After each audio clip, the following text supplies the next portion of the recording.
Olá pessoal, boa tarde. Até há poucos instantes atrás, né?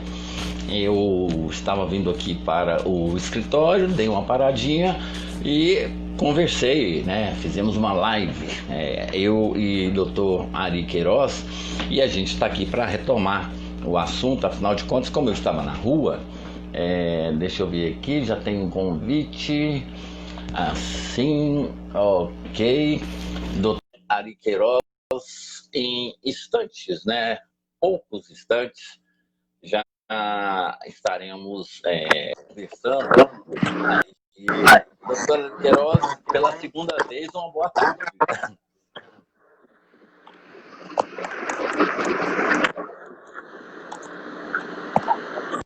Boa tarde, André. Boa tarde, doutor. Pela segunda Perdão, vez, com eu estava na satisfação, rua. com prazer. Só para justificar, né? Porque gasolina e bateria de celular, quando acaba, não serve para nada. Mas é melhor isso Doutor, do que mas a gente. acabar a antiga ficha telefônica Exatamente. no meio Doutor, da conversa. uma opinião de amigo. O senhor deu uma radicalizada no estilo, né? Mais jovem, é, eu não vou dizer mais bonito, porque pode me interpretar mal, mas mais chamativo, mais alegre. Doutor, o senhor era muito pesada aquela carga que o senhor carregava sobre na toga, era muito pesada, e a partir do momento que o senhor é, virou, deixou essa pressão e passou para ser advogado, veio essa mudança de espírito no senhor também? André, é interessante. Eu acho que essa mudança que você notou de saída, faz tempo que nós não conversamos pessoalmente, nem por vídeo, né? Não, Eu creio que faz alguns anos. Então, mas às vezes sempre acompanhando os passos do senhor. por WhatsApp, pelas redes sociais, por telefone de vez em quando, mas pessoalmente não. Não. Então as pessoas quando me veem agora se assustam um pouco porque falam, nossa, o Ari tá barbado, barbudo, né?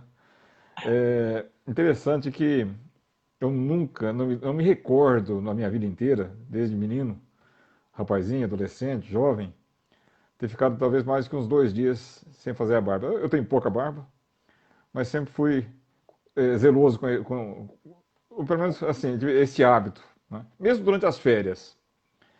Mas acho que a pandemia me fez mudar de ideia um pouquinho. Fiquei fechado em casa. Eu estou literalmente cumprindo a quarentena. Nós entramos em quarentena na universidade na começo da segunda quinzena de março, precisamente no dia 16 de março, que foi uma segunda-feira, eu teria aula, já não voltamos mais para a universidade. Nesse espaço de tempo, que já vai indo para 4 meses, daqui mais um pouquinho, 3 meses e meio, as aulas já até terminaram a semana passada, É. eu saí poucas vezes de casa. Para você ter uma ideia, isso repercute na economia, estou tomando um exemplo por mim, Sim. isoladamente, né? Nesses Não, quatro a meses, 3 meses e todos, né, meio, doutor? eu entrei apenas em 2 estabelecimentos comerciais. Entrei numa farmácia para comprar um medicamento para dor de cabeça, um dia rapidinho, e eram 3 vezes, e fui 2 vezes na panificadora perto da minha casa, só, né? Tem 4 meses que eu não abasteço o carro, tem 4 meses que eu não tomo multa de trânsito, olha que beleza. Que Tem, maravilha. né? Tem 4 meses que eu não vejo essas coisas mais. E eu acabei É, ficando é, é um, é um, isolado em casa, mudei meus hábitos. Um dia eu falei, vou ficar barbado agora, vou ficar barbudo agora. é um pit stop. Logo, logo volta. Outra mudança. E Agora, doutor, coincidentemente, você fez uma pergunta interessante, mas antes de eu responder, coincidentemente, nós estamos conversando hoje numa data que até, para ser bem sincero, eu não dou muita importância para isso não, mas pela coincidência merece ser falada. Hoje é meu aniversário. que bênção, que Que coisa, né? maravilha. Eu me Brinquei mais cedo um sinto. pouquinho dizendo assim, eu tô até emocionado, é a primeira vez na vida que eu faço 62 anos de idade. E pode se acostumar a ser centenário. Pode se Se Deus acostumar, quiser. porque Meu pai viveu. hábitos aliment... os hábitos alimentares do senhor, a condição física, todos assim, é de centenário. Então Meu pai o senhor viveu está muitos anos. Meu pai novinho. viveu 92 anos. A minha mãe morreu um pouco mais nova, com 84, muito doente, mas meu pai viveu bastante, morreu saudável. Eu tenho o biotipo dele, magro, enfim, não tenho. Cuida da saúde, né? Não é Cuido. magro porque não come, é porque cuida da saúde, né, O doutor? biotipo é esse mesmo. Mas eu nunca bebi, eu não fumo, não faço extravagância, né? Faço ginástica até hoje. Eu era um corredor de rua, corredor e nadador. Desde que veio a pandemia, me recolhi. A natação foi suspensa porque a academia está fechada até hoje. Mas a corrida eu não parei. Eu corro, pra você ter uma ideia, minha pista de corrida virou meu quintal. Eu corro dentro do quintal, né? Já levei tombo aqui, porque tromba nas paredes, tromba nas colunas, pisa no degrau, já caí, já machuquei a mão, né? Mas não Mas paro de aí, correr, não. doutor, aí eu queria pegar um gancho, né, nisso aí. É, aquelas pessoas que podem, eu acho que isso aí é uma questão mesmo de se cuidar. Aquelas pessoas que podem, que fiquem em casa, que façam seus negócios por telefone, videoconferência, essas coisas assim. Mas o governo, quando eu falo o governo federal, ele impõe inúmeras campanhas para que a gente não saia de casa, para que a gente fique em casa. Aí, de repente, ele oferece, dá uma esmolinha de R$ 600 e vão milhões de pessoas para as filas sem máscara, o distanciamento não é mais que 10 centímetros. Não tem uma incoerência nisso aí. O O que é governo pior, né? fala, fique em casa, mas te põe na rua para você ficar exposto à doença, à humilhação, né? E também um contágio, porque não sei se o senhor deve ter visto pela televisão assim, em algum momento, mas nós fizemos matérias, doutor, aonde a fila de pessoas davam 4 voltas na agência e todo Mais do que mundo, um isso, do eu lado vi do alguma outro. matéria em algum veículo de comunicação de pessoas emprestando máscara para outros que não tinham máscara na fila, É, né? Terceirizando o contágio. André, é, é, eu vejo essa questão com muita preocupação por vários aspectos. A começar pela politização do debate. Uma coisa que deveria ser técnica, sanitária, que os generais deveriam usar roupa branca e não fardas, as coisas mudaram para governador, prefeito, presidente da república, ministro, da direita, da esquerda, que eu chamo de bolsonismo e lulismo, petismo, né? E sempre procuro ressaltar, eu não sou nada disso, eu sou um professor universitário que tento fazer as coisas certas, que tento ensinar, tento aprender também, mas desde cedo eu percebi que a coisa era grave. Naquele momento, lá atrás, voltando lá atrás, é muito mais fácil hoje, muito mais confortável hoje olhar pelo retrovisor e enxergar o passado do que lá no passado olhar para frente e enxergar o futuro, é claro, né? Hoje é fácil criticar os acertos e os erros do passado, mas se nós voltarmos à primeira quinzena de março, quando a notícia de coronavírus era uma coisa de chinês, longe, distante, no máximo uma coisinha ou outra na Europa, que a universidade, eu tomo como referência a respeitável e zelosa Universidade PUC Goiás, onde trabalho há muitos anos, resolveu com toda a sua estrutura suspender as atividades. Eu pensei comigo que essa coisa deve ser séria, não é brincadeira. A reitoria da universidade, seu corpo diretivo, altamente técnico, o Daniel é nosso parceiro, inclusive o professor Daniel, professor Daniel Barbosa, reitor né? Volmir Amado, pessoal, gente Toda essa boa. equipe, falei, bom, se esses homens e mulheres estão decidindo assim, é porque a coisa é séria, né? Entrei, de fato, em quarentena naquele final de semana. Na segunda-feira não saí mais para casa, para fora, né? E naquele início ali, digamos, com um cenário escuro, as autoridades não tinham mesmo muita coisa o que saber. Vamos lembrar que no dia 16 de março ainda faltavam 11 dias para termos a primeira morte no Brasil. Então nós entramos em quarentena muito cedo, por precaução, por receio, por medo, né? E aquele começo Goiás foi exemplar, com quase 60% ou 70% de isolamento, né? Podia sair na rua, não tinha ninguém. Eu me lembro não só em Goiás, mas São Paulo, Veneza, China, Pequim, enfim, grandes Não, cidades. aqui O por mundo, Goiânia e Aparecida de Goiânia, doutor, parecia que aqueles filmes de ficção científica, que cidades abandonadas, ruas vazias, ou seja, o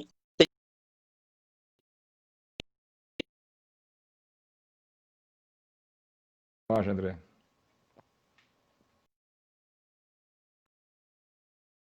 A sua imagem. momento, nós entramos cedo na quarentena. É um erro? Foi um erro? Deveria ter esperado mais, como outros países Veja bem, e hoje é outros. fácil criticar, hoje é fácil dizer que foi um erro. Naquele momento lá atrás, com poucas informações, apenas sabendo que a velocidade do contágio era muito grande, com referência à China. Então, antes que chegasse até nós, eu entendo que, embora hoje, olhando, enxergando que foi um erro, naquele momento não havia outra solução. Me parece que foi uma solução correta, prudente das autoridades naquele momento, com as informações que tinham.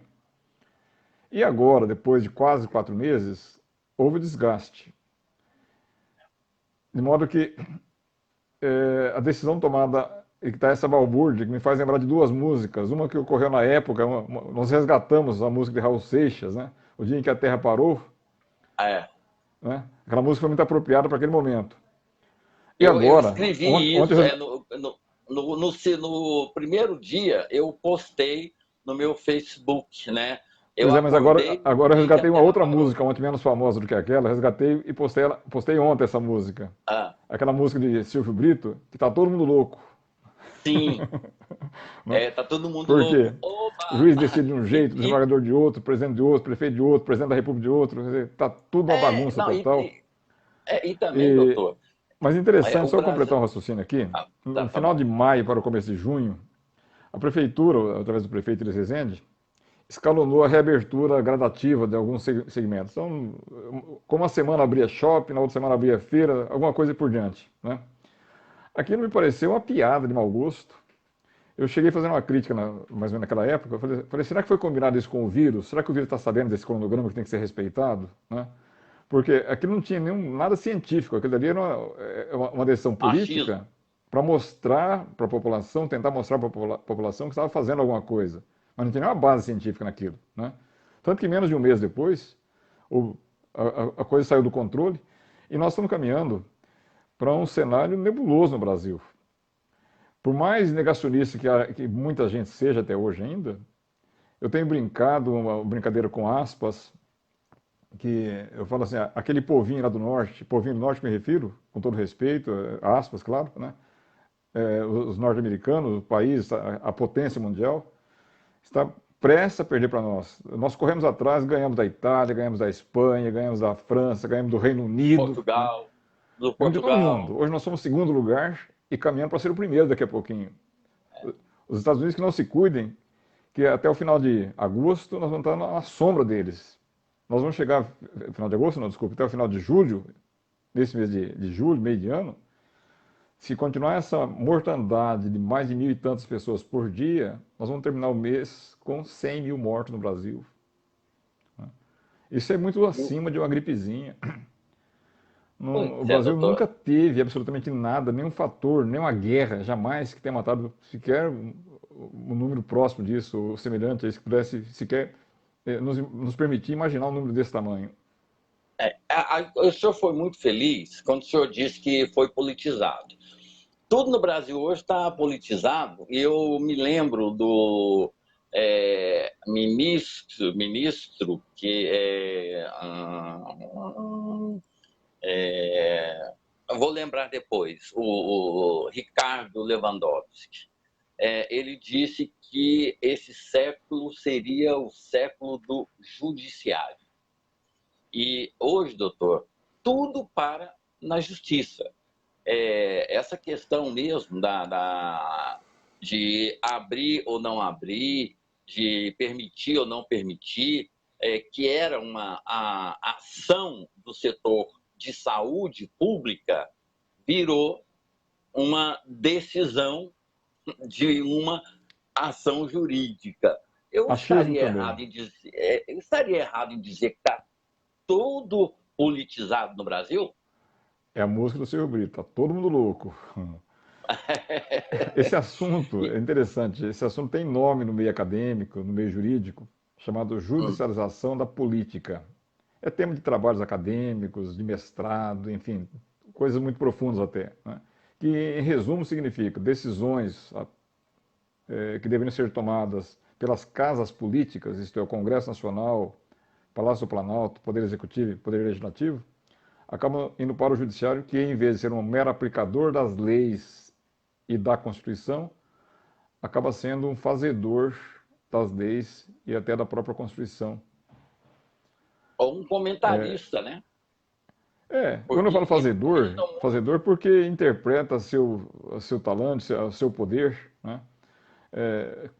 Diversos aspectos, não apenas no tocante à saúde, mas no contexto em que nós estamos vivendo, que estamos vivendo algumas crises, a crise sanitária, a crise política, a crise de confiabilidade, de brasilidade, né? Crise até de moralidade, de respeitabilidade. Quando você vê o presidente da República sair para a rua desafiando o mundo inteiro, A contrariando todo democracia no mundo, Brasil, a Constituição, tudo, tudo, né? tudo. Chega um absurdo em maio, quando ele vai à frente do quartel do Exército em Brasília e se apresenta como eu sou a Constituição. Eu não consegui imaginar que eu ouviria isso da boca de um presidente da República. Isso na Idade Média se ouvia dos reis. O Estado sou eu. O rei dizia isso, o Estado sou eu. Mas naquela monarquia absolutista que não existe mais, né? Aquela monarquia desapareceu. Hoje as monarquias que existem na Europa, no Japão, enfim, na Ásia, algumas delas, em geral, são monarquias constitucionais, com poderes do rei também delimitados pela Constituição, com responsabilidades também constitucionais, né? Essa coisa de dizer eu sou a Constituição é uma pretensão inimaginável. Então, nós estamos É, vivendo uma crise em geral e essas crises têm chamado a justiça para resolver. E a justiça não estaria, digamos, não foi estruturada para isto, né? Para esses anseios da população. E decide, sem discussão com o povo, com o eleitorado, porque não tem eleitores do judiciário, e cria desgastes, né? Isso é muito ruim. Diversas vezes eu alertei nos meios em que vivo, inclusive meus alunos de quarto período, de quinto período, de quinto nesse semestre de quinto a décimo período, quinto a nono período, falou, olha, estamos vivendo um período perigoso. Quando você vê um ministro que usa 4 estrelas no ombro, um general de 4 estrelas, publica uma nota dizendo que a decisão do Supremo Tribunal Federal tem consequências inimagináveis, isso não deixa de ser uma ameaça, né? Uma e se já ameaça não bastasse expressa, os ataques, né? Os ataques dos próprios filhos do presidente da República, né, doutor? sem dúvida alguma. Veja, outra questão interessante. Nós elegemos o presidente da República, ele foi eleito com voto popular, mas você elege o presidente e carrega a família inteira. Monarquia, doutor.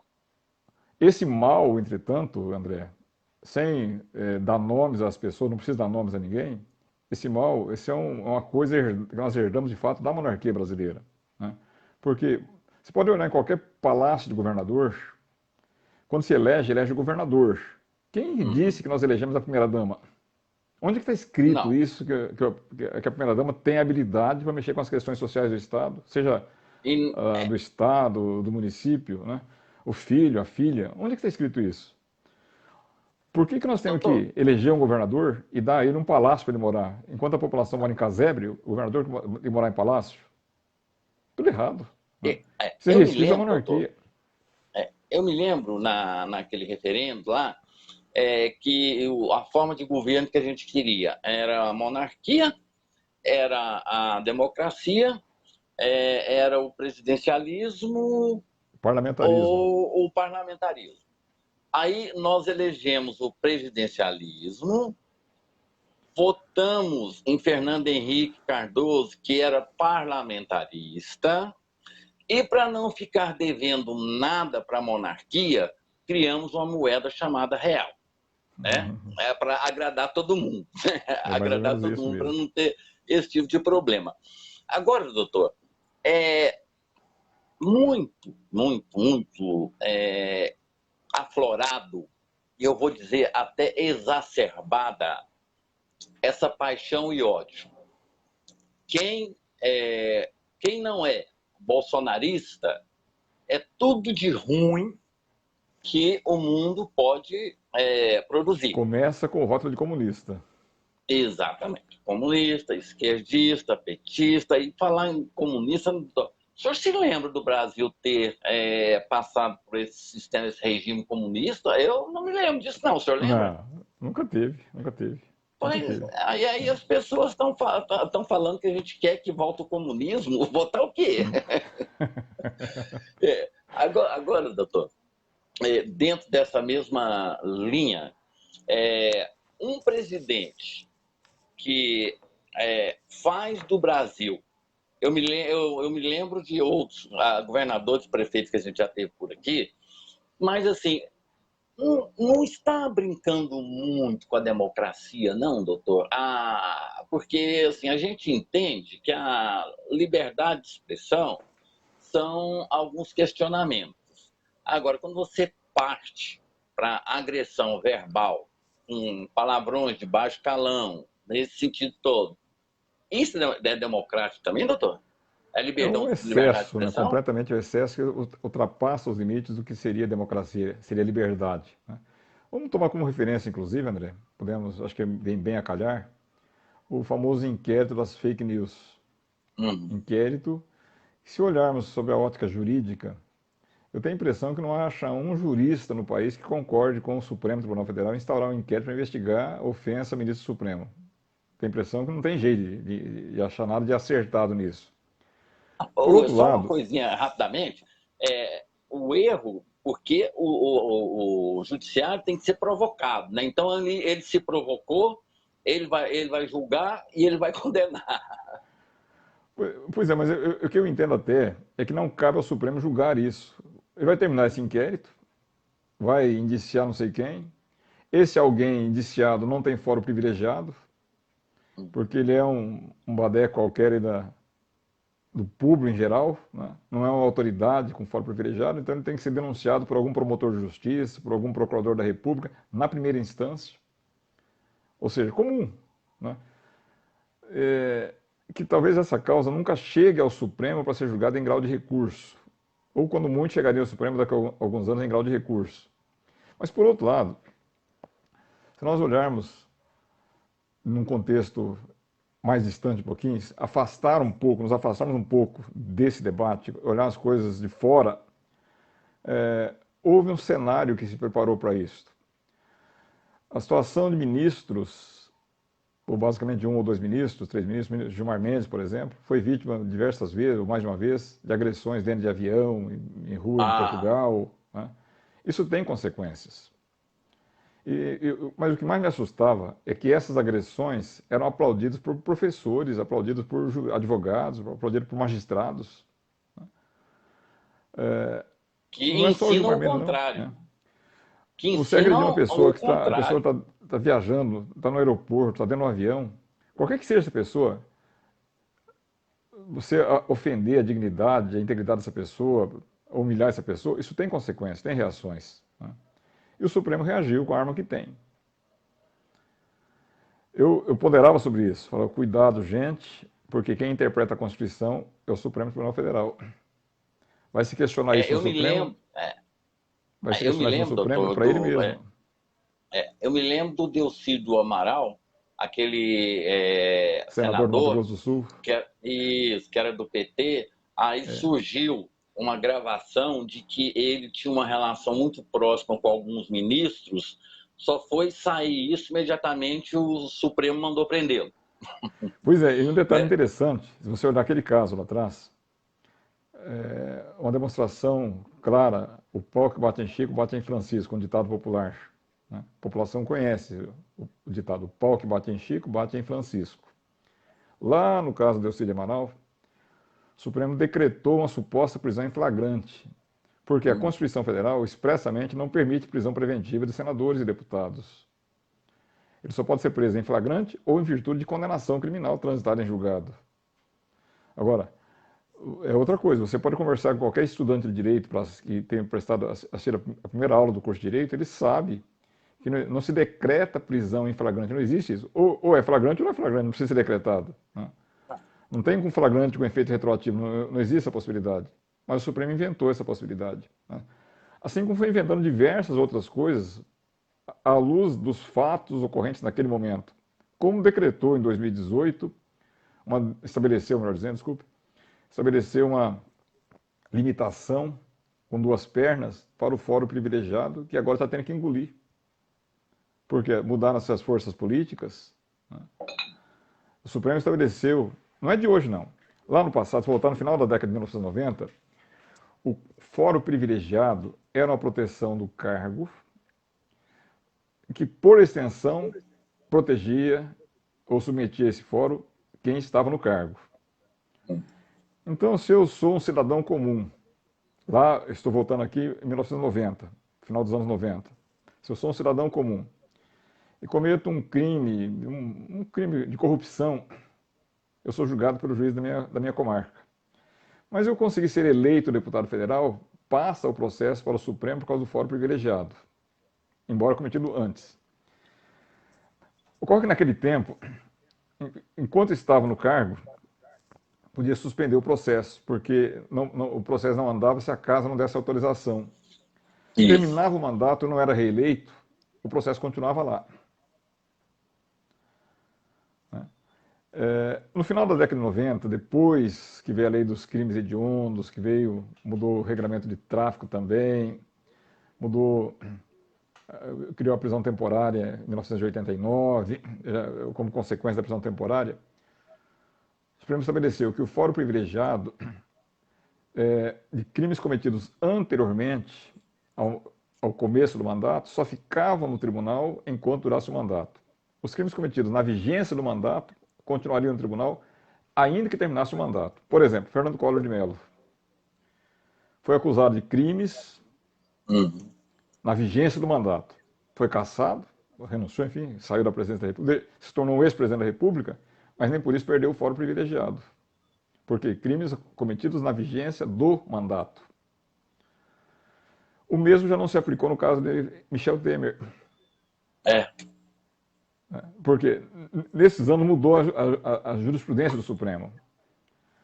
A jurisprudência atual estabeleceu uma outra limitação, que o fórum privilegiado depende de duas condições, quais sejam crime cometido na vigência do mandato unicamente e que tenha relação com as funções do cargo. Um deputado federal que briga com a mulher, uma violência doméstica, Lei Maria da Penha, responde na vara criminal, não responde no Supremo não, porque não tem nada a ver com as atribuições do cargo, a despeito de ser deputado federal. Muito bem. Isso é uma situação que valia no final de 2018, quando ainda era Michel Temer, quando ainda tinha resquício do PT, de Dilma. De repente mudam-se as forças políticas, sai a esquerda, entra a direita, se é que as coisas têm lado, sai Dilma, sai Temer, sai Lula, sai Zé Dirceu, sai Cunha, sai tudo, entra Bolsonaro e família, e agora o investigado da vez é Bolsonaro. E consegue um fórum privilegiado no Rio de Janeiro para uma coisa de quando era deputado estadual. Né? Não tem sentido, não tem lógica. A rachadinha do Flávio. A rachadinha do Flávio. Essa rachadinha, eu não estou fazendo juízo de valor se é culpado ou se é inocente, estou dizendo, há uma investigação em curso, de um fato ou de fatos ocorridos enquanto era deputado estadual. Então, se ele não é mais deputado estadual, não tem mais fórum privilegiado para isso, não. Não tem sentido a decisão do TJ do Rio de Janeiro ter tirado o processo da competência do juiz e passado para o tribunal. Não tem sentido isso. Né? De modo que o assunto volta, está na mesa do Supremo de novo para decidir, mais uma vez, o assunto já resolvido. Outra coisa, doutor, só que eu falo que jornalista virou contador de história. Mas nós tivemos o caso aqui em Goiás da Isaura Lemos, a deputada, que ficou provado que ela fazia rachadinha lá no gabinete dela. Ela era do PDT, era presidente do PDT, e o Fantástico veio aqui, várias emissoras de televisão vieram aqui e mostraram com claríssimas provas de que havia realmente a rachadinha no gabinete da Isaura. Mas não virou essa notícia tão grande assim. O problema Aí, quando... eu dimensiono essa questão em dois aspectos. Primeiro que, ou talvez três aspectos. Primeiro que a tal da rachadinha não é uma novidade no país. Você não é jornalista que nasceu hoje, nem eu sou um jurista que nasceu hoje também. Nós ouvimos falar isso há muitos anos. Né? Enquanto magistrado, eu tive contato com processos de outros deputados aqui da Assembleia Legislativa de Goiás, e até um vereador, fiquei sabendo também, acusado de esquema semelhante. Lembro desse da Isaura Lemos, lembro de outros que já saíram da política goiana, mas eram outra época. A sensibilidade da população era menos aferida, a população era menos sensível a esses fatos. O que o senhor fala do PT é o Ivan Ornelas, né, que também fomos nós que fizemos a denúncia de que tinha rachadinha no gabinete dele também, que ele era do PT. Também, né? Também, exatamente. Né? O tempo mudou, o povo está muito mais sensível hoje em dia, o povo não aceita mais nepotismo, não aceita mais empreguismo, não aceita em termos também, não aceita enquanto não tem oportunidade, porque a hora que tem oportunidade vai também. Né? Também tem esse aspecto. Né? Não aceita para o outro. É aquela história que eu falo, o bandido ruim é dos outros. Né? Exatamente. O meu eu protejo. Não, e ele não é um bandido, ele é um criptomaníaco. Nunca se teve uma notícia envolvendo rachadinha, envolvendo um senador que é filho do presidente da República. Né? Mas se você olhar para trás, você fala que nós somos contadores de história, eu também sou contador de história, também lembro de fatos pretéritos interessantes. Em 1992, são 30 anos passados, 28 anos atrás, vê como a população reagia de modo diferente. O senador, aliás, o ministro, deputado federal, acho que era senador mesmo, Alceni Guerra, ministro da Saúde. Exatamente. Foi acusado de um escândalo, de uma fraude, de uma corrupção, de ter ganhado um jet ski para fornecer umas bicicletas, umas coisas para a pasta da saúde. Né? Uma corrupção. Seja uma coisa pequena ou coisa grande, teve uma corrupção. Chorou, literalmente chorou, enxugou as lágrimas, pediu desculpa e ficou por isso mesmo. Em 1997, na época da votação da PEC, da reeleição, 2 ou 3 deputados foram flagrados, vieram pianistas do Congresso Nacional, flagrados votando na senha do outro. Você lembra bem dessa história também? Os famosos pianistas do Congresso, né? Eu conto essa história para meus alunos, falo assim, pianista não é porque tem uma sensibilidade musical, que sabia tocar um piano como poucos, não. É porque ele foi flagrado votando para o outro lá dentro. Apertando 2 botões, já que a votação era... É porque, para que os nossos telespectadores possam ouvir, possam compreender, os votos nas casas legislativas geralmente são tomados através de painel eletrônico, tem um tecladinho na mesa do deputado, ele vota e aparece só no painel, na parede, o resultado da votação, o nome e o voto sim ou não. Né? É até provável, André, que naquele caso daqueles deputados, os famosos pianistas do Congresso, vamos até imaginar em tese aqui, que ele tenha combinado com o colega dele falou, eu vou sair, você vota para mim, somos aliados aqui, você tem a minha senha, porque ele tem senha para ter acesso. Né? Mas a TV mostrou apenas a mãozinha dele, clicando aqui, clicando ali, então ficaram os pianistas do Congresso. O que aconteceu com eles? Choraram, pediram desculpa, mamãe não faço mais isso, e passou. Se fosse hoje, dava cassação de mandato. Hoje era outro, a repulsa seria muito maior por diversos fatores, inclusive porque a televisão está mais atenta, os jornalistas estão mais atentos, doutor, estão fiscalizando mais. Mas aquele caso do Onyxon Lorenzon, que recebeu 14 mil reais de doações que não eram legais e questionaram o Moro, aí o Moro disse que ele pediu desculpa, estava tudo certo. Como é que a gente entende um país desse, Não dá para entender. Não dá para entender. O cara roubou, tanto faz R$1 como R$1 milhão, é roubo. E aí o cara. Eu penso até assim, no caso da corrupção, o que está em xeque, o bem jurídico protegido no crime de corrupção, não é o mesmo bem jurídico do patrimônio, do roubo. Né? Uma coisa é roubar 14 mil reais, outra coisa é se corromper por 14 mil reais. Falou, mas o prejuízo não é o mesmo? Não, não é não. Né? O roubo é um crime contra o patrimônio. A corrupção é contra a dignidade do serviço público. Na verdade, eu penso até que na corrupção, quanto menor o valor, mais grave tem que ser a punição. Porque quem se corrompe por 10 mil reais, o que não faria por R$1 milhão? E aí, doutor, eu queria falar com o senhor sobre justamente esse assunto. A mancha da corrupção, ela não gruda nesse governo. Por exemplo, tem o caso do Queiroz, que está mais que Explica que não tem nada a comprovado. ver com o meu Queiroz, viu, Zé? Não, o Queiroz é o braço direito Fabrício, Fabrício. do Flávio e também do presidente também. É. Aquela história, doutor, dizendo que emprestou a imprensa, falou que foi 20 mil. Aí o Bolsonaro falou, não, foi 40 mil. Aí o pessoal falou, cadê o dinheiro? Ele falou, não, ele me pagou em cheque, eu deixei em algum lugar. Doutor, isso Mas aí é interessante, para a André, gente. essa questão de não colar nessa ou naquela autoridade, se nós olharmos o governo anterior, também não colava nada no Lula também. Podia falar o que quisesse, também não colava nele. Ele era, na verdade, ele era até mais esperto, eu acho, a forma de se comportar, mais esperto que o governo atual. Né? Muito, Tanto que ele sobreviveu 2 mandatos, emplacou a Dilma em mais 2. isso. Né? Não sabemos o que E vai hoje acontecer com esse hoje é o governo segundo atual. nome mais forte, né, É, para exato. voltar. Exatamente. Agora, tudo isso volta no mesmo ditado: o pau que bate em Chico, bate em Francisco. Quando, um pouco antes da renúncia do Moro, e pegando o estopim, pelo menos o motivo exteriorizado que foi para a renúncia dele, que foi a nomeação do diretor da Polícia Federal, muita gente ficou indignada, dizendo que intromissão do Supremo na decisão, na seara do Poder Executivo, isso é um absurdo, vai cair a República, vai cair o Império, vai cair a monarquia, vai cair tudo. Né? Eu falei a mesma coisa, falei, o pau que bate em Chico, bate em Francisco. Em 2016, teve uma situação semelhante, apenas um pouco mais visível, porque o personagem era mais visível e as circunstâncias eram mais claras, mas é a mesma coisa.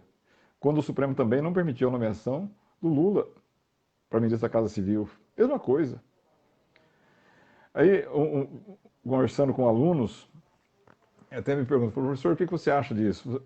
É certo ou errado? Eu falei, bom, eu tenho 2 respostas para essa sua pergunta. A primeira resposta é essa. Se fez em 2016, vai fazer em 2018, vai fazer em 2020, ou seja, abrir um precedente. A força dos precedentes. Abrir um caminho atrás.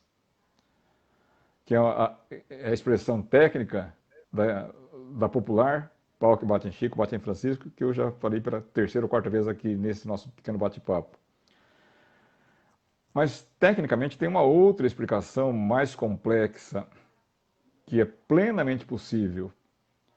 Os estudantes aprendem, nós aprendemos, os juristas aprendem, que os atos administrativos são pautados por 5 princípios, 5 elementos. Mas tem mais ou menos uns 30 anos, talvez, que a doutrina, quando falo doutrina, os professores, os estudiosos do assunto, vêm se aprofundando e enxergando um 6º elemento. Né? Esse 6º elemento chama-se causa do ato administrativo. Causa, na verdade, é um motivo mais apurado. O que é isso? A correspondência, uma relação necessária entre o motivo explícito e o motivo implícito. E eu exemplifico da seguinte forma: o governador ou o prefeito, vou tomar o governador como exemplo. O governador, ao pretexto de melhorar a fiscalização no Estado, resolve remover os fiscais. Pegar o de Itumbiara, colocar em Catalão, pegar o de Catalão, colocar em Jataí, de Jataí colocar em Alvorada, lá no norte, etc. Pergunta, ele pode fazer isso? Pode. Porque se ele não presta concurso para ser fiscal daqui e dali, ele presta concurso para ser fiscal do Estado de Goiás, onde o Estado precisar dele. Então, que o governador pode. Mas o motivo invocado pelo governador, melhorar a fiscalização. Mas a gente consegue demonstrar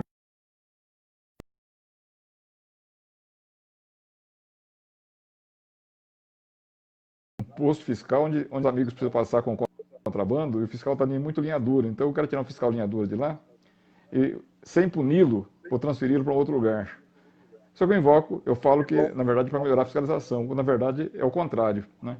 Então, essa discrepância entre o motivo explícito e o motivo implícito chama-se falta de causa administrativa, que representa um abuso, um desvio de finalidade, sujeito à Doutor, correção judicial.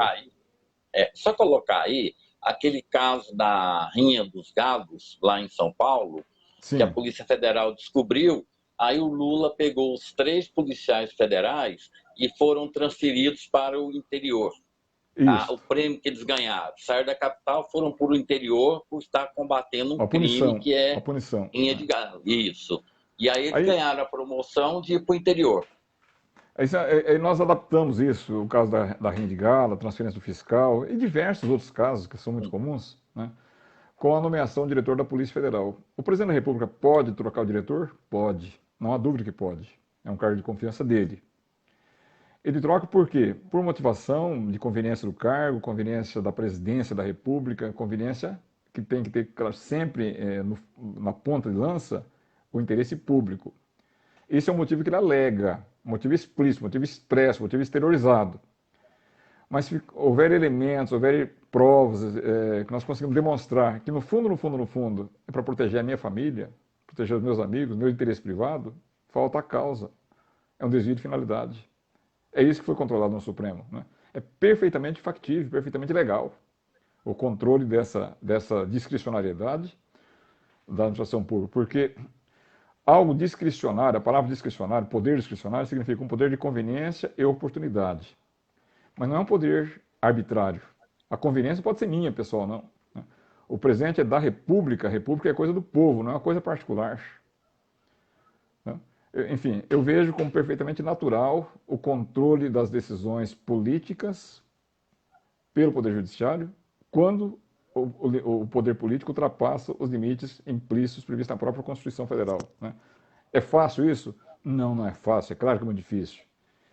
Exatamente por ser difícil, é que se exige no Supremo Tribunal Federal 11 ministros de notório saber jurídico. Então o problema, às vezes, está na escolha, está nos critérios, não é uma falha da Constituição, é uma falha do Senado Federal, que não fiscaliza adequadamente a escolha de ministros, né? Não se trata de fazer crítica a esse ou aquele, mas esse modelo de composição dos tribunais não é uma invenção brasileira, não. Tem diversos países do mundo e funciona. Por que aqui não funcionaria também? Basta que nós façamos o dever de casa. Mas aí, doutor, aí a gente acaba tendo uma série de problemas, porque a escolha do ministro, ela depende do presidente. O presidente é que indica. Inclusive, quando o Barroso entrou no STF, todo mundo achava que ele ia ser petista pelo fato de ter sido a Dilma que colocou e tal. E ele falou no voto dele, da ação penal 470, no mensalão, ele disse que ele não julgava para as páginas dos jornais.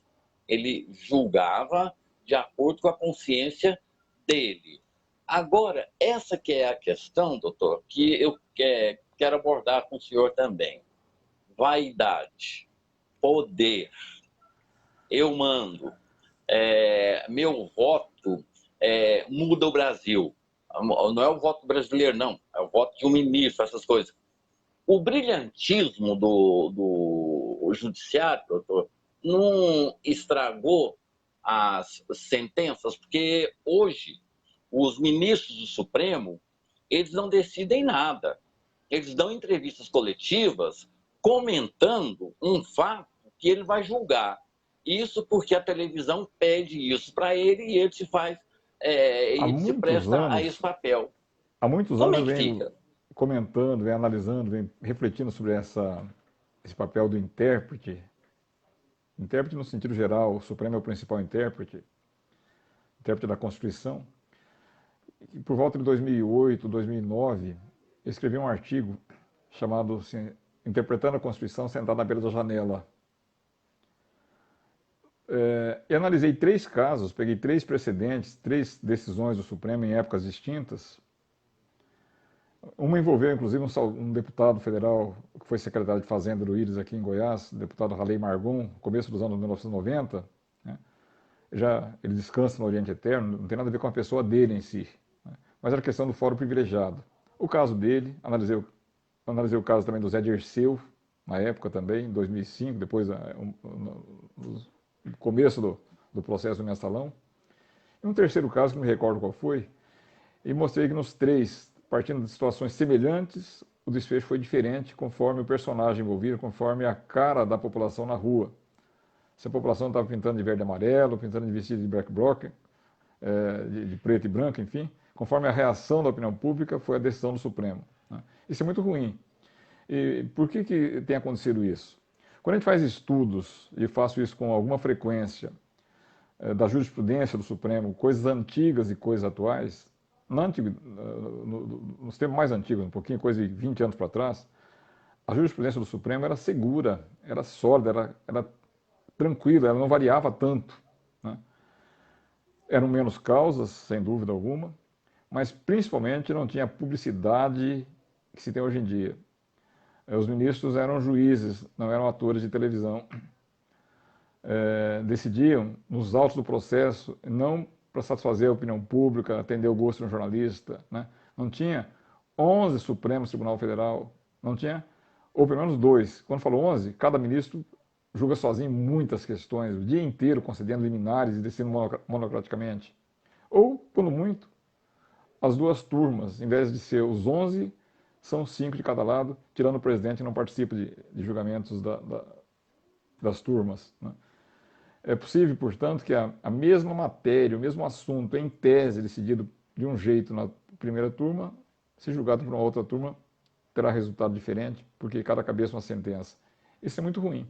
Isso cria insegurança jurídica, insegurança que nós estamos vivendo nessa questão aqui em Goiânia, do abre e fecha o comércio, que a gente já nem sabe o que vai acontecer, né?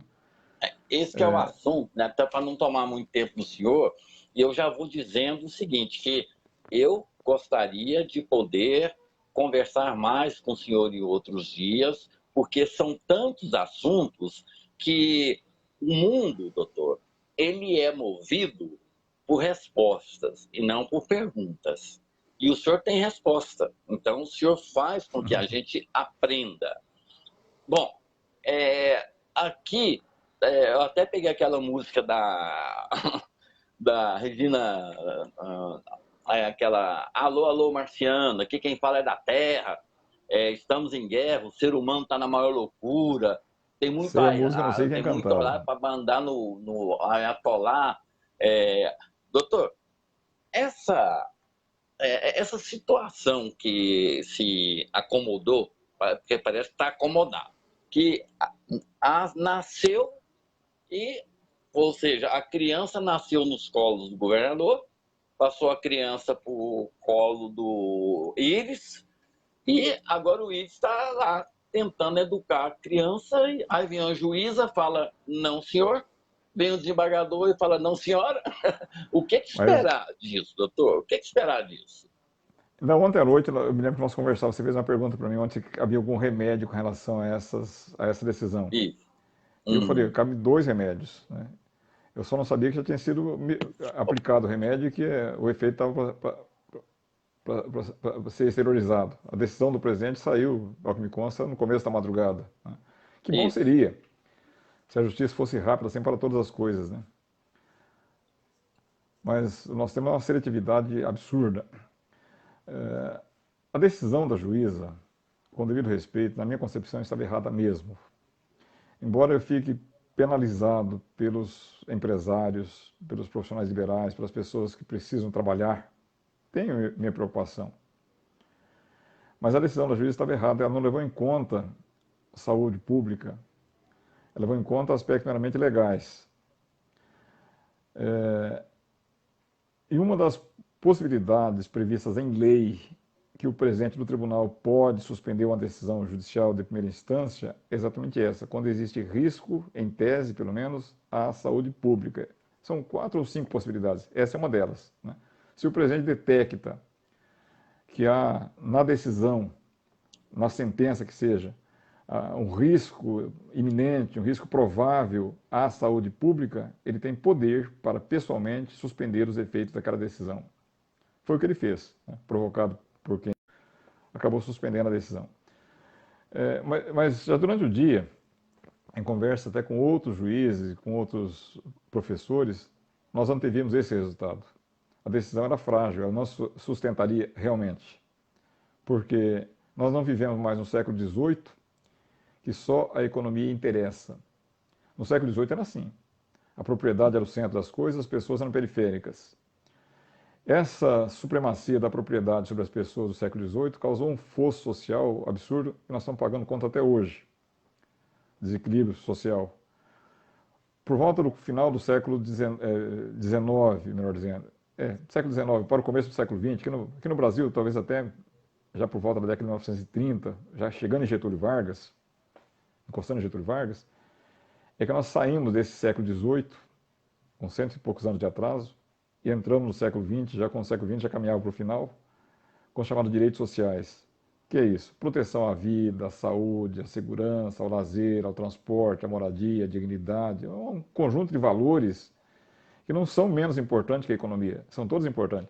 E encontrar forma de proteger os dois interesses, tanto econômico quanto pessoal, é para isso que nós escolhemos as autoridades nossas, governador, prefeitos, são pagos para isso. E nisso aí, doutor, não tem um casuísmo? Por quê? Muito. No primeiro decreto de Ronaldo Caiado, o cidadão respeitou. Houve um índice aproximado de 80% de pessoas que estavam em casa. E Exatamente. Ronaldo Caiado era digamos, o presidente, o ministro, era tudo, né? Ele fazia tudo. Como o senhor mesmo falou com muita competência, né? Começamos a tratar mais cedo e na hora que a doença está grave, a gente está liberando o doente. O Ronaldo Caiado, quando o presidente decretou, ou o ministro lá decretou, estado de emergência, não sei mais o que, tal, lockdown, quarentena, esse negócio todo, ninguém ouviu nenhum especialista. Já Ronaldo Caiado, para justificar o que ele estava querendo, que era fechar tudo, ele disse que era uma decisão a partir do momento que ele ouviu infectologistas, cientistas da Universidade Federal de Goiás, então, por isso, ele fez aquele decreto. Agora, doutor, onde que estavam esses pesquisadores, esses infectologistas, quando veio aí o primeiro decreto? O primeiro decreto, eu até não sei dizer o que aconteceu, mas esse decreto que teria Não, embasado o governador agora... Foi uma loucura. De uma hora para outra, aquilo que você falou mesmo, o dia que a Terra parou. A gente dormiu agindo em comunidade e acordamos como se estivesse no espaço sideral, com isso mesmo. milênios, anos, luz de distância. A cidade amanheceu com um clima de guerra, de pós-guerra, coisa... todo mundo temeu a possível... Todo mundo acreditou, né? Acreditou no risco, né? Mas as pessoas, agora, André, doutor, ainda é importante que as pessoas continuem acreditando, viu? Porque... Não acredita, doutor. Pois é, mas as pessoas têm que acreditar. Mas a grande questão... fundamental, você é um formador de opinião, eu sou minúsculo perto de você em termos de opinião, mas também sei que as pessoas me ouvem em certos aspectos. O que nós falamos tem peso. Para você ter uma ideia do que é o peso de uma palavra nossa, vou dar um exemplo fora do contexto, mas que aconteceu comigo agora em abril, numa aula de pós-graduação numa instituição aqui de Goiânia por videoconferência. Eu ministrei a aula sexta e sábado e voltaria dali 2 semanas para terminar mais um módulo na mesma pós-graduação. Então eu passei um trabalho para os alunos fazendo durante a quinzena, que seria a avaliação da disciplina. E brinquei com eles. Falei, olha, o tema é esse, vocês fazem isso num piscar de olhos. Vocês vão gastar 49 páginas para fazer isso. E encerrei a aula com essas 49 páginas. Né? Durante a semana, eu recebi um contato da coordenação do curso, pedindo para que eu explicasse exatamente como é que seria esses 49. Tinha que ser exatamente 49, tinha que ser no mínimo 49, era mais ou menos 49. Podia passar um pouquinho, porque nem todos os alunos haviam compreendido. E eu fiquei pensando, uma brincadeira que eu fiz, é claro que se eu fosse falar em página, eu falaria em 50, não falaria em 49, né? E as pessoas acreditaram porque elas respeitam as autoridades, respeitam o seu professor. De modo que se um presidente da República vem na televisão e fala assim, tira a máscara, as pessoas tiram. Faz churrasco, as pessoas fazem. Exato. Tá certo? Então, isso aí. Fecha o supermercado no nome do Sarney. O Sarney mandou fechar o supermercado, o povo fechou. Invade o hospital para filmar o médico lá dentro, a UTI, as pessoas fazem isso. Então, nós temos que pensar muito no que vamos fazer. E as pessoas têm que acreditar que a doença é perigosa, é mais perigosa porque é invisível. Algo que há 4 meses atrás, aspas, era coisa de chinês, que se tornou coisa de italiano, de espanhol, de francês, de inglês, de norte-americano, hoje ela está na nossa vizinhança, está no seu condomínio, está na minha empresa, está na minha escola, né? Está no meu centro social, na minha maçonaria, na minha igreja, na minha casa, né? Veja bem, aqui na minha casa, no comecinho da pandemia, eu tenho uma felicidade, tenho um netinho, está com 1 ano de idade, e a babá dele ficava aqui na minha casa. Os pais trabalham fora, então para não correr risco de deixar a babá com criança, ficava aqui em casa. Hum. No começo da pandemia, nós resolvemos dispensar a babá, porque ela usava ônibus, enfim, risco para ela e para nós também. Isso foi, então, em abril, março, ela foi dispensada. Quando foi agora em maio, tomamos conhecimento que na casa da babá, uma vovó dela, de 90 e poucos anos de idade, veio do Tocantins, trouxe o vírus de lá para cá e contaminou 9 pessoas em casa. Dessas 9 pessoas, 3 ou 4 em estado ruim. Creio, não tive notícia, creio que, graças a Deus, acho que ninguém morreu. Mas o risco para a morte é muito grande. Então, nesse momento agora, as pessoas tinham que acreditar, independente do que fala o Íris, do que fala o Caiado, do que fala o Bolsonaro, tem que acreditar nos médicos. Esses generais é que devem ser ouvidos agora. Né? Porque realmente nós estamos caminhando numa situação muito complicada. Eu tenho feito a minha parte. Mas aí, doutor, a gente fala sobre isso. Ouça os especialistas. Tem o doutor Anísio, ele é um infectologista, eu entrevisto ele sempre, já entrevistei também cientistas, outras pessoas, né, nesse sentido. Mas a grande questão, doutor, assim, a gente vai conversando e as coisas vão acontecendo. No Brasil, a gente já sabe o que vai acontecer, mas não sabe como prevenir.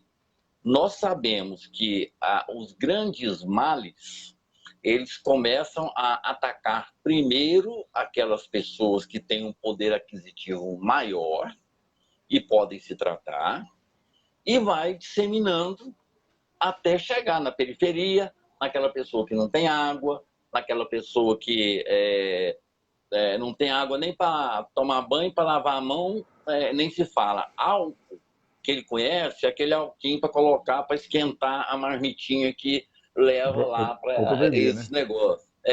Doutor, a gente não tinha que ter um sanitarista ao invés de um ministro da saúde que... General. Um general. Hoje o Ministério da Saúde não tem mais civis, são só, na linha de frente, são só generais. E perdeu um pouco o bonde da história, né? Porque no começo da pandemia era uma referência, servia como um indicativo, pelo menos. Mas e o povo era orientado.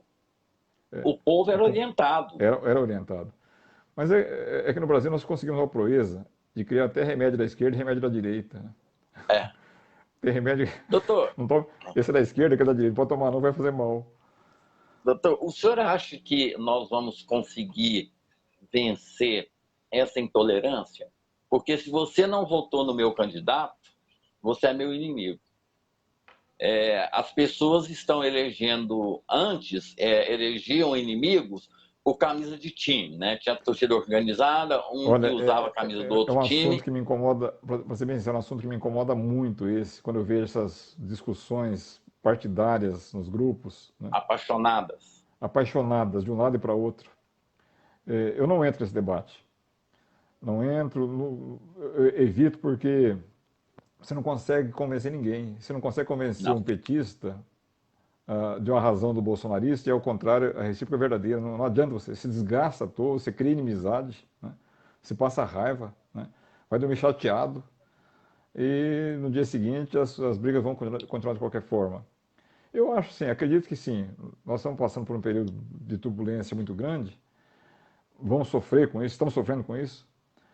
É preciso talvez uns 2 ou 3 mandatos ainda, talvez uma geração inteira para frente, para nós aprendermos com o sofrimento, aprender que as coisas devem continuar. Eu acho interessante, André, uma chargezinha que tem divulgado nas redes sociais, um desenho, né? De um lado o Lula, do outro lado o Bolsonaro, os dois trocando carícias, abraço e, enfim, rindo como dois gigantes da política nacional, né? de bem, portanto, os dois extremos, mas de bem, e agachado de 4 pés no chão, com os dentes armados um para o outro, os cães do PT e os cães do Bolsonaro. Ou seja, então, enquanto a cúpula se entende, a ralé briga, né? E essa ralé que é complicada, desculpa o termo aqui do eleitorado, esses briguentos demais, que eu chamei de ralé, talvez de uma forma não muito adequada, mas o povo de baixo na base, brigando, e a cúpula se deliciando. Eu me lembro, doutor, que eu fui uma vez a Brasília, nos anos 80 por aí, e o Lula, ele era deputado federal. E ele era inimigo mortal do Amaral Neto. Não sei se o senhor lembra do Amaral Neto, O deputado. repórter. Repórter, aí depois virou deputado. Os dois se degladiavam. E eu fui a Brasília, quando eu estou subindo a rampa, eu estou vendo os dois sorrindo e fumando É charuto. isso. Né? Essa Aí eu charge está falei, igualzinha nas redes sociais. Aí eu fiquei pensando Igualzinho. assim, gente, é um tanto de pessoas brigando por quem não precisa, né? Porque eles alimentam o ódio, alimentam o debate, mas lá em cima eles se entendem. Briga para a população ver. Depois nos bastidores fazem as pazes. Ver qual dá mais mídia. Doutor, mas para a gente já está quase chegando ao final, vamos lá. Decisões do Bolsonaro na questão política, fiscal e de saúde. Que nota que o senhor daria para ele, doutor? O desempenho dele nessa pandemia, nessa crise econômica, porque quando governo e parlamento não se entendem, ali se instala uma crise, né? E também temos essa crise de liquidez, essa crise De fiscal, que queira ou não saúde, queira. de saúde daria perto de zero. Se tiver um pouco mais abaixo, eu abaixo de zero ainda por cima. E Fiz na tudo ao condução do contrário. país? Na condução do país. Eu vejo nele um bom propósito, boa vontade. Eu ainda consigo enxergar isso. Parece que falta cabeça para pôr em prática as boas vontades. Então, tirando os erros, eu daria talvez aqui uns 7, não mais do que isso, na condução do país como um todo, de 6 para 7. Ou seja, E estaria aprovado, mas precisando estudar mais. exatamente. E Paulo Guedes, doutor? Paulo Guedes, que na realidade ele virou um papagaio do presidente. Olha, o Paulo Levando. Guedes, para mim, foi vítima do que nós falamos, nós não, a imprensa em geral planta e vende como a figura do super-ministro. Falei, eu nunca acreditei em super nada. Não tem super-ministro, não tem super-secretário, não tem nada. Né? Cria uma Até mesmo com o expectativa, Bolsonaro, é impossível. mesma coisa, não tem jeito, não tem jeito. Né? E o Paulo Guedes sei lá se eu posso chamar de financista, que não tem nenhuma preocupação social, preocupação nitidamente financista. Um dos exemplos se vira a questão da reforma da Previdência. E talvez no futuro nós venhamos sentir as consequências dessas reformas no tocante ao aspecto social. Nós tínhamos avançado, eu volto a dizer, foi-se o tempo que só a economia interessava. Nós temos que caminhar junto, a economia e o aspecto social. E na gestão Paulo Guedes, nós caminhamos até mais ou menos bem com a economia. O aspecto social vai ficando para trás. E tem Agora, muita gente que doutor, depende disso. tem. Agora, doutor, aqui em Goiás, nota para o governador do estado de Goiás no que se refere à condução ou administração, ou até mesmo a forma como ele lidou com o coronavírus e essa forma dele agora passar a bola para os prefeitos. Porque no primeiro momento ele já sabia que era decisão de governador e de prefeito, mas ele tomou frente e agora está transferindo, penso eu, para os De prefeitos. início eu daria uma nota muito alta a ele, talvez de 9 para 10. Teve coragem, enfrentou, pôs na frente o seu conhecimento, talvez como médico e como gestor de pulso firme. Né? Agora, na última semana, deixarei ele para a segunda época. Quer dizer, não Eu reprova acho que não, mas muita gente reprovaria. eu Nós estamos deixaria para a fazendo uma segunda época, pesquisa, no banco, estudando um pouquinho mais. Recuperação. nós estamos finalizando hoje uma pesquisa sobre 1 ano e meio do governo Caiado, e os números não são nada bons, não. Agora, doutor, na economia, o senhor viu alguma coisa que Caiado tenha feito para fomentar ou para criar ou Nada, até mesmo ajudar nada, o desempenho dele como gestor econômico? nada. Não tenho. a- Infelizmente, nesse quesito, para mim, o governador ficou parado no tempo, como se fosse um candidato a governador até hoje ainda. Você continua em campanha, perdeu muito tempo brigando com a oposição, jogando culpa no Marconi, jogando culpa no governo que deixou na história anterior, em vez de arregaçar as mangas, fazer aquilo que nós aprendemos, que as dificuldades separam homens e meninos. Então, ele quis ser governador do estado, foi governador, então tinha que assumir a governadoria, não ficar brigando com o passado, né? E eu acho que perdeu muito tempo e não vejo, infelizmente não tem nenhuma referência que eu possa dizer para falar assim, merece aplauso nesse quesito administrativo, político, econômico que seja. É, vamos falar rapidamente. Iris Rezende não cheirou nem fedeu? Vamos usar esse ditado do povo, né? Eu Não acredito que fede nem o que cheira, tanto faz. o prefeito fez o dever de casa. Pegou uma prefeitura com um déficit financeiro muito alto.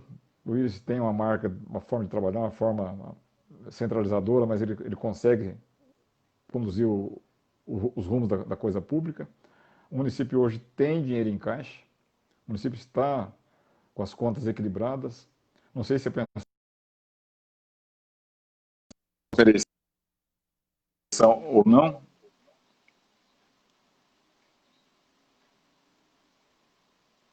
Pronto. Está me ouvindo aí? Porque deu uma interferência por aqui. Está me Não, ouvindo aí? deu uma Ok. travadinha, mas se não desse travada, não era pela internet. Agora, eu só achei que o prefeito errou feio nessa questão, na última semana agora.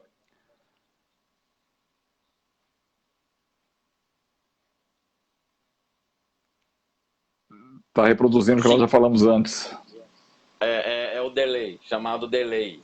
É o eco Ah, que ok. Então o passa a prefeito ter errou esse. feio agora nessa questão da suspensão das atividades na última semana, que ele não refletiu. Ele embarcou numa canoa e a canoa estava furada. Aí se afoga.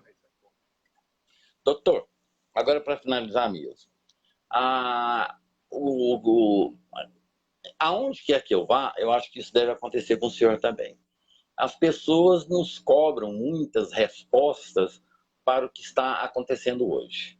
E nós não temos essas respostas, né? Porque ninguém sabe o que pode acontecer com essa evolução ou não do vírus. Ninguém pode saber o que vai acontecer entre Rodrigo Maia e Jair Bolsonaro, né? Ninguém, ou seja, o cenário não é aquele cenário que a gente dá para enxergar. Diante de tudo isso, doutor, o senhor está preocupado, pessimista ou otimista com o futuro do Brasil? O cenário não é promissor, não é um céu de brigadeiro, vou usar a linguagem dos aviadores, mas também não creio que seja desesperador. O que eu acredito, no tocante especialmente à pandemia, com tanta gente envolvida nas pesquisas no mundo inteiro, o ser humano encontra soluções para os problemas. A resposta virá. Se nós fizermos a nossa parte, quem puder se cuidar, quem puder evitar sair para as ruas, se sair com os devidos cuidados das recomendações das autoridades, a máscara, a luva, evitar aglomeração, nós vamos atravessar esse pântano e vamos sair mais fortalecidos. Certamente, uma coisa é fácil, é claro, já dá para constatar isso. Nós vamos sair diferentes. Toda guerra deixa sequelas positivas e negativas. Nós vamos sair diferente. Entre as diferenças, uma dessas aqui. Se não fosse a pandemia, nós não estávamos fazendo esse debate por essa rede social, por essa esse meio de tecnologia. Aprendemos até com isso também, né? Doutor, outra coisa também que me deixa muito feliz e poder esperar, nós levamos 21 mil anos para aprender a lavar as mãos. A gente lavava errado. E agora lavo toda hora. Agora lavo toda hora, ou seja, 21 mil anos só para aprender a lavar a mão. É verdade, é verdade. Doutor, não, já liberar o senhor, podemos deixar agendado para segunda-feira um outro encontro, porque às vezes a gente não tem a devida noção do que o trabalho que é feito representa na vida do cidadão. Eu tive a alegria de, por muitos anos, ter o senhor no Jornal Argumento de domingo ou no Capital Urgente, quando o assunto era da questão jurídica, essas coisas, o senhor era o melhor. E as pessoas até hoje me cobram na rua. Cadê o doutor Ari? Se vocês não levar o doutor Ari, não vou assistir mais o programa. E não sei o quê. Tal. Então, assim, o senhor não tem ideia da grandiosidade e da grandeza que o senhor tem perante essas pessoas que, infelizmente, não têm o acesso ao judiarês, né? Essa linguagem jurídica que ninguém entende, e o senhor, com muita competência e maestria, o senhor consegue traduzir para o cidadão comum e ele passa a ser um cidadão quando ele começa a conhecer os direitos dele através das explicações do senhor. Então, assim, vou cobrar mais. Estaremos juntos aqui. A gente faz um encontro na segunda-feira novamente.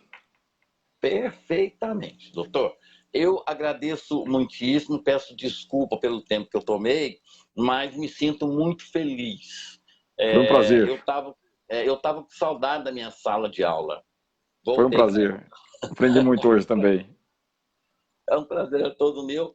Então, segunda-feira estaremos novamente, e já com perguntas também dos nossos internautas. Ok, doutor? Vamos conversar, vamos tentar responder. Um abraço, André. Muito obrigado pela oportunidade. Um abraço aos nossos telespectadores, nossos internautas. Eu que agradeço pela honra. Uma boa noite para o senhor, doutor. Boa noite, muito obrigado.